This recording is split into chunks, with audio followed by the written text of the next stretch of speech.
Salut, c'est Maxence Bonjour à tous, c'est Simeo66 pour une nouvelle vidéo. Alors, sur ouais, la voilà. vie. Vas-y, dis-le, présente le jeu. Donc aujourd'hui, notre vidéo se fait sur Dofus Arena, un jeu assez connu, donc je suppose que pour tout ça, il n'y aura pas de souci pour le retrouver. Développé par Ankama Games et produit et financé par Ankama Studio. Quel hasard dans les noms. Ouais, quand même. Donc voilà, et aujourd'hui nous allons faire donc une petite vidéo sur du 2vs2, et si on ne trouve pas de 2vs2, parce qu'on n'a pas toujours, bah on se fera un petit défi entre lui et moi. On saura vite qui va gagner. Donc, le but du jeu, c'est un jeu tactique. Hein. C'est du tour par tour, tout bête. Hein. Du Ankama, quoi. Ça. Ils font toujours ça. Donc, le système est simple. On va créer une équipe. Hein. Ouais, on y va. Attends, vas-y. Invite pour l'équipe à deux. Bah on a déjà une nouvelle partie qu'on a déjà créée. Ouais. Donc voilà, il y a plus de Alors, personnages. ici, donc, il y a le menu des modes de jeu. Il y a 5 modes de jeu. Il y a le mode évolution, où on créera un personnage qui commence avec certains stats, et à force de combat, ils vont gagner des stats pour pouvoir les faire monter. Je joue pas sur le mode de jeu, c'est trop compliqué, je suis pas du tout un joueur tactique, donc je joue pas ça. L'élite, on a un personnage où on a tous les sorts de base, on peut les mettre. Il y a juste Et une tous les limite d'argent. Oui, voilà. Le 2 versus 2, bah, tout est dans le nom. Sauf que, enfin, c'est aussi en mode élite. Il y a le tournoi, bon ça je sais pas parce que j'ai jamais fait, je suppose que c'est un système de tournoi. Oui, on peut accéder au tournoi seulement à partir du niveau 5. Voilà. Et alors légende, je pense que c'est le même mode élite, sauf qu'on reprend les personnages de l'évolution. Enfin voilà. Non. Ah bah voilà. Légende, C'est quoi légende? c'est les personnages. Enfin, on a la même restriction budgétaire que les personnages d'élite, Ouais. mais c'est une équipe qu'on ne peut débloquer que quand on a réussi, enfin qu'on a gagné un des tournois du Nankama Convention. Ouais, donc en gros, Donc pour l'avoir, c'est faut être pas doué. cher. Voilà, Donc voilà, donc nous prenons l'équipe MMO Party, n'est-ce pas? n'est-ce pas? Euh, je commence à créer un personnage ou tu commences? Parce qu'il faut savoir qu'on peut pas créer les personnages en même temps, sinon il y a tout qui plante. Vas-y, commence. D'accord. Donc, moi Voilà. je vais me créer un bon vieux Ekaflip. Donc c'est un personnage qui joue sur la chance. On va tous les expliquer quand je créerai le personnage, comme ça je les montrerai en même temps. Ok. Donc, bah, j'explique déjà le mien vu que je suis dessus. Ouais, vas-y, Non. explique, vas-y. Donc il a l'apparence d'un chat homme. Ouais. Il utilise la chance. Donc tout ce qui est sur les coups critiques et tout ça pour pouvoir faire un minimum de dégâts. Ouais. Il permet aussi de stopper les attaques de certains adversaires et de s'en rapprocher assez rapidement et d'en partir à la même vitesse. Donc faut toujours jouer sur ses coups critiques et jamais sur la puissance de ses sorts. Parce que c'est que quand il fait un coup critique qu'il est puissant. Voilà. C'est pour ça que je joue pas les cafés. Moi c'est ma classe préférée. Ouais, moi j'aime pas. Désolé. Alors, je montre en même temps les stats. Hein. Je pense qu'en bougeant la souris, ça ne fera pas bugger mon bazar. Alors, donc il y a les stats de dommages, donc l'air, la terre, le feu, l'eau, qui fonctionnent en pourcentage. Donc chaque équipement, qu'on verra après, peuvent augmenter les bonus de dégâts. Il y a la résistance, les mêmes éléments. Donc si on vous frappe en terre et que vous avez une certaine résistance en terre, bah, vous aurez moins mal. Donc Voilà. je vais créer ma classe. Alors, je monte les 12 classes, dans l'ordre. Alors, il y a le Feka. C'est un bouclier humain, tout simplement. Il balance des sorts de bouclier et protège les alliés. Il y a deux types de skins, on peut modifier la couleur des cheveux et tout ça, mais bon, ça c'est pas cool. Voilà. Le Zamada. Il y a le Zamadas, donc lui c'est un invocateur. Il a combien d'invocations en tout? 4. Attends, il y a le tofu, le bouffe-tout, le crackler et le press-pick. Donc quoi, 4. Ouais, 4. Voilà. Ce sont des monstres qui vont attaquer les adversaires, tout simplement. Les Nutrophes, donc c'est un petit vieux. Qui joue sur les points de mouvement. Voilà. Donc il frappe quand même assez fort, hein. Faut avouer. Oui. C'est une des meilleures classes du jeu. Et pourtant on dirait pas. Les SRAM, alors eux ce sont des fourbes. En fait ils peuvent se rendre invisibles et attaquer de dos en restant invisibles. Ce qui est assez embêtant quand même. Il y a les Xelor. Eux ce sont des ralentisseurs. Donc ils enlèvent des points d'action. Telle attaque prend un tel nombre de points d'action. Eux, ils peuvent les enlever et j'ai horreur de ça. Les Ekaflip, ça on a déjà dit. Les Eneripsa, eux, ce sont des soigneurs. Grands soigneurs, d'ailleurs dans le jeu ils ne servent quasiment qu'à ça. Ils ont pas d'attaque qui font mal je pense. Non, aucun de leurs sorts ne peut faire de dégâts. Donc c'est l'une des classes presque la moins jouée au jeu. Le Curiop, alors eux c'est les bourrins, en gros.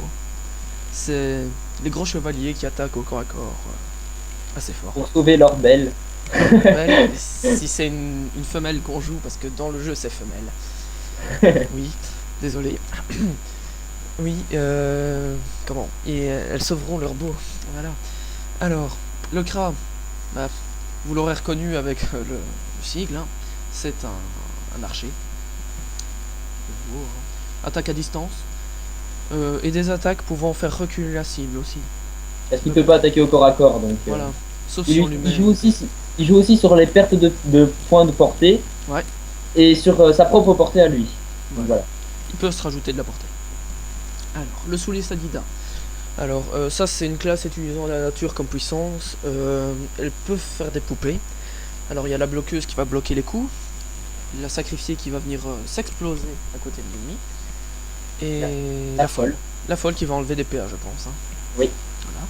Le sacrieur, alors lui, c'est presque la classe la plus marrante du jeu parce qu'en fait il encaisse des dégâts et il a plus de puissance en perdant des vies. Donc, moins vous avez de vue, plus vous êtes puissant. Et il a des attaques qui ne peuvent être lancées qu'à partir par exemple 35% de vie qui reste. Quoi. Alors, il y a le Pandawa. Par définition, c'est un gros bourré en fait. Hein. Exactement. Alcoolique. Alcoolique. Ne faites jamais ça, les enfants. Voilà. Et donc, comment ils utilisent la boisson pour se rendre plus fort. Ils peuvent porter les alliés et les adversaires et les balancer. En vrai, c'est pas comme ça. Hein. Quand on boit, on ne devient pas plus fort. Hein. Ouais. Ne buvez pas. On perd juste un peu l'équilibre. Mais bon, ici, eux, ce serait plutôt l'inverse. Et alors, comment ils peuvent soulever des adversaires et les lancer sur des casques par exemple qui tuent d'un coup. Parce que on expliquera pendant les matchs, mais il y a des casques qui donnent des bonus ou des malus. Mais bon, ça on verra pendant le match. Alors, et il y a le roublard, il y a aussi le Zobal, mais lui, on peut pas le débloquer maintenant. Il n'est pas encore débloqué donc. Voilà. On sait pas encore y accéder. Donc le roublard, c'est une classe un peu comme le SRAM, hein, je veux dire. Il joue aussi beaucoup sur les pièges, les bombes. Oui, ça j'ai oublié de dire sur les SRAM. Il joue avec des pièges. Oui, mais pas dans le Dofus normal, mais ouais. Pas dans ce Dofus-ci, quoi. Donc, voilà. Ici, donc, le roublard, il peut poser des bombes. Je pense qu'elles servent à rien, en fait. Il n'y a pas de sort qui peut les faire exploser. En fait, il faut les détruire pour qu'elles explosent. Elles ont des points de vie très minimum, donc... Genre 4 ou 5 vies, quoi. Donc, c'est une dizaine de vies, elles ont, non? Oui. Bon, enfin, voilà. J'étais en train de me renseigner, d'où le blanc. Vas-y. Alors, les roublards, ici... Oh, voilà. Ils peuvent... Ils peuvent inverser les bonus de certaines cases. Par exemple, une case vous rajoutant un point de portée, grâce à un certain sort, ils peuvent mettre que la case donne -1 de portée. Ce qui est aussi assez utile dans le jeu. Donc voilà, les obals, ben, on peut pas encore y accéder, donc je ne sais absolument pas les décrire. Moi je sais les décrire parce que je sais ce qu'ils font dans le Dofus normal. Donc, oui, dans le Dofus normal, mais bon, ça change quoi. Voilà. Qu'est-ce que je vais jouer? Bon, un ennemi. Allez. Un ennemi, s'il vous plaît. Merci. Alors, oui, on peut choisir le nom. Je vais lui mettre... Ah bah tiens, pour changer. Axiom. Voilà. Alors, au niveau des répartitions de sorts. Donc, on a de l'argent. Donc, le personnage sans rien coûte 600 pièces. On a un maximum de 6000 pièces par équipe. Faut le savoir, hein, parce que c'est très important. Voilà. Alors, les sorts utiles... Voilà. Alors moi je connais par cœur si jamais pour les Zénutrophes, donc si jamais t'as besoin d'aide. Vas-y, on voit. Bah déjà, accélération et force de l'âge, tu prends d'office. Force de l'âge. Accélération, d'office. Fossilisation. Ouais. Ça, et lancer de pièces. Ouais. Pour une différence de portée de niveau dégâts. Voilà. Maladresse et maladresse de masse. Et les trois autres ne servent à rien. Voilà en fait. Il y en a un qui permet de devenir invisible en fait. Tanière de roche. Donc déjà qu'on a apparence une taupe et là on se prend pour une taupe. C'est un peu bizarre. Donc voilà, donc ici on a les sorts, hein. On voit les éléments de frappe, hein, si certains frappent, bah, voilà. Fossilisation, il frappe à du 16 en terre. Et on peut l'augmenter grâce à certains items. Donc ici, les armes de corps à corps. Il y a les épées, les dagues, les arcs à flèches qui ne servent absolument à rien. Ah si, je détrompe-toi. Ah ouais, moi je sais pas jouer l'arc à flèche. Sur mon Eka Flip, j'ai pris l'arc ange. Ouais. Parce qu'il est très utile pour la portée. Parce qu'il a une énorme portée et en plus il augmente l'esquive de 40%, ce qui est un gros bonus. Ah ouais, quand même. Bah il y a quoi d'autre? Il y a les pelles et il y a les marteaux. Alors les marteaux, je veux dire, c'est une arme qui frappe, je pense qu'elle frappe en carré devant soi, non? Oui, ouais. Sur une zone de 2 sur 2. Voilà. Par contre, elle prend énormément de PA, quoi. Donc, PA, point d'action. Les dagues, bah, c'est du 3 PA. Les épées, pourquoi? Pour une raison obscure, les épées, c'est du 3 PA aussi. Donc, en fait, la différence entre une dague et une épée, il n'y en a aucune. Les arcs à flèches, ils tapent à distance, hein, tout simplement. Et alors, il y a les baguettes, qui sont, je pense, quasiment... Ouais, elles donnent beaucoup de bonus, mais elles frappent pas, les baguettes. Par exemple, ici, 20% de résistance contre tous les sorts de zone, 30% de résistance contre tous les sorts de zone, et 20% de résistance contre tous les sorts de zone. Voilà. Donc, ça, c'est utile.